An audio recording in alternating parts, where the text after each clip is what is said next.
Nobody wanted to believe he was the Son of God who killed him. In fact, they took Roman guards, sealed his tomb. They said, we have to guard his dead body because this deceiver said he'll rise again. And he'll deceive everybody worse after he's dead if they steal away his body. So let's guard his body so that can't happen. Oh, I love that part of the story. They did everything within their power to keep that man dead. So the disciples get up and say, he's alive, he's alive. They could have said, no, he's not, here's his body. They didn't do that because there was no body. There's still people today looking for his body. Keep looking.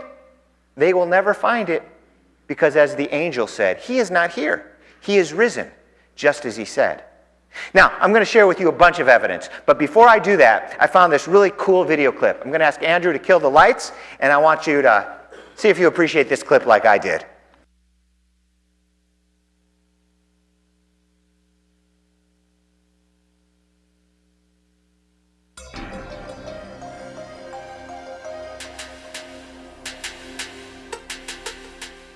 They're all the same, these cop shows.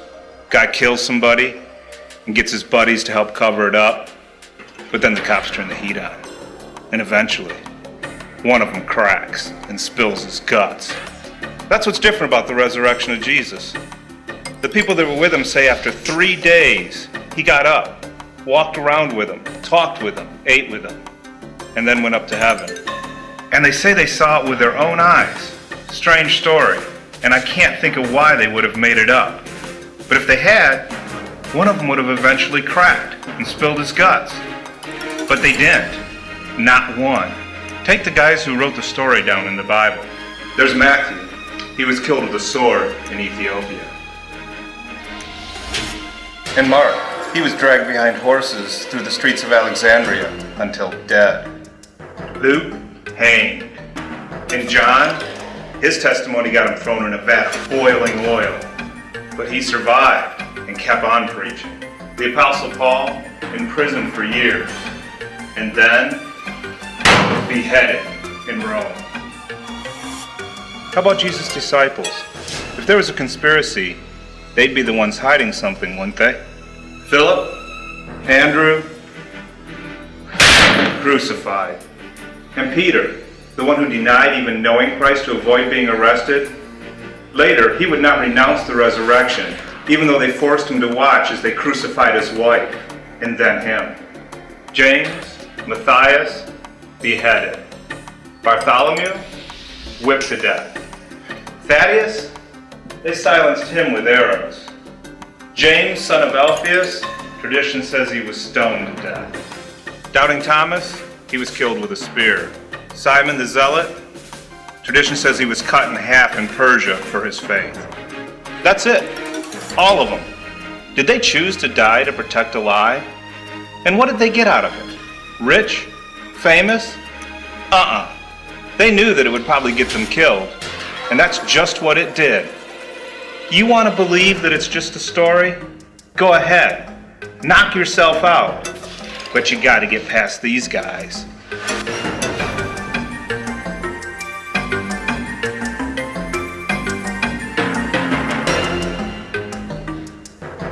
I had the privilege of serving on the grand jury several years ago.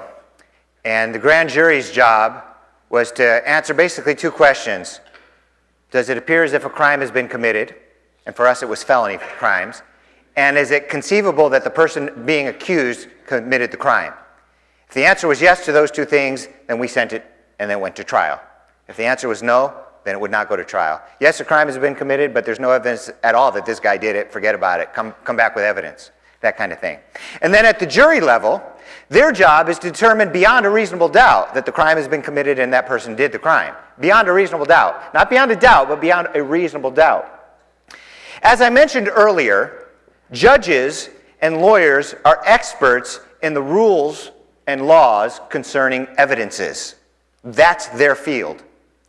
What would happen if an expert in evidences researched to find out if the resurrection of Jesus ever happened? They applied the same rules to that as they did to a typical crime to find out the truth and the facts. Chief Justice Darling of the Court of England said this concerning Jesus' resurrection. Chief Justice.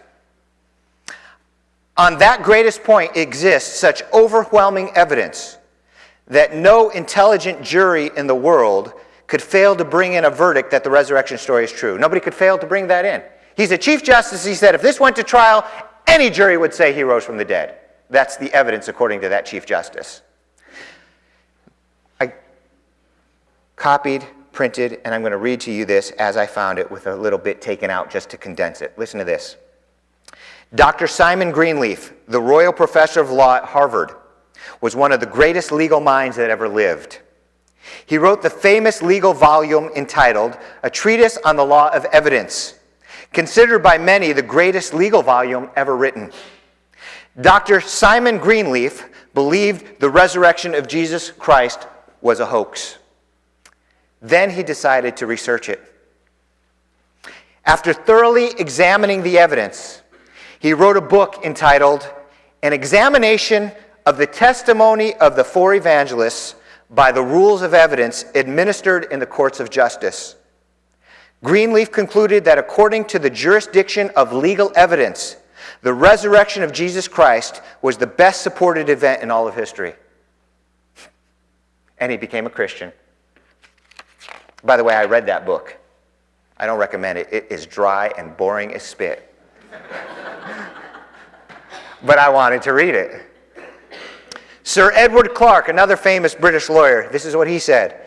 As a lawyer, I've made a prolonged study of the evidence for the events of the first Easter day. To me, the evidence is conclusive. And over again in the High Court, I have secured the verdict on evidence not nearly so compelling. Here's what I'm saying. None of us were there. None of us saw Jesus rise from the dead.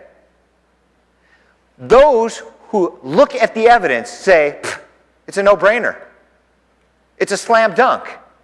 According to any historical precedents, any type of evidence we look at, he rose from the dead. You have to believe that based on the evidence. Astounding.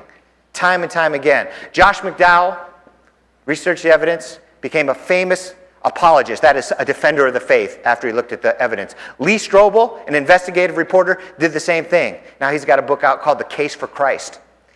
When people with an open mind look at the evidence, they walk away and say, this is true. He rose from the dead. Here's my favorite historian who lived in the first century. Jesus died around 33 AD. This historian was born right around that time. From the time that Jesus died to about 70 AD, there was a rebellion from the Jewish community against Rome. This man was one of the rebels. He was captured. He was brought to one of the strongholds, and he watched 10,000 people die, rebels.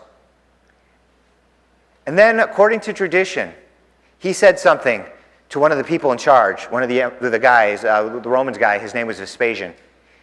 He said, I prophesy that you will become the next emperor of Rome. Well, guess what happened? He became the next emperor of Rome. And Vespasian was so impressed with this zealot, this rebel, that he actually adopted him into his family. Changed his name from Mattathias to Flavius Josephus. And Josephus wrote a book called The History of the Jews and the Wars of the Jews, 2 books. He was, in effect, a Roman historian, whose dad, stepdad, and stepbrother became another murderous, tyrannical Roman leader who killed Christians. This is what an official Roman historian writes about the days of Jesus. Quote, now there was about this time Jesus a wise man, if it's lawful to call him a man. For he was a doer of wonderful works, a teacher of such men as received the truth with pleasure. And he drew over to himself many Jews and also many of the Greeks. And when Pilate had condemned him to the cross, those who had loved him from the first did not forsake him, for he appeared to them alive on the 3rd day. The divine prophets having spoken these and thousands of other wonderful things about him. And even now, the race of Christians so named from him has not died out. Did Jesus rise from the dead?